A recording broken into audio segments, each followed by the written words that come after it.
Gabi, de ce ai venit azi? În primul rând pentru că acum niște ani am avut acne și am rămas cu niște cicatrici pe care aș vrea să le estompez un pic, având în vedere că pielea ușor începe să se lase și ele sunt mult mai vizibile. Ok. Și pe lângă asta, pentru că tenul meu este de regulă foarte deshidratat, de exemplu, seara după curățare, dacă nu mi-aplic instant o cremă hidratantă, mă ține foarte tare fața, abia reușesc să zâmbesc. Ok, și asta simți în fiecare zi, după baie, după spălat? Da. E neapărat necesar să-ți aplici o cremă hidratantă? Neapărat, dimineața și seara. Altfel simt în continuu că pielea mă strânge. Ok. Suporți cremele, adică tolerezi orice fel de cremă pe față? Da, n-am ten sensibil. Am un ten normal.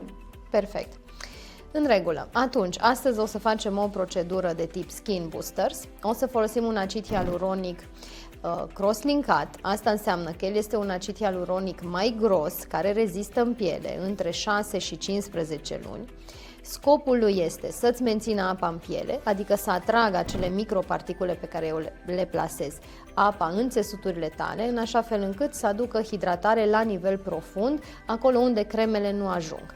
2. Fiind un produs gros, o să-l injectăm inclusiv sub cicatricile tale, care sunt așa ca niște gropițe, tocmai ca să le desprindem de straturile profunde și să le oferim sprijin. Beautiful aging and living.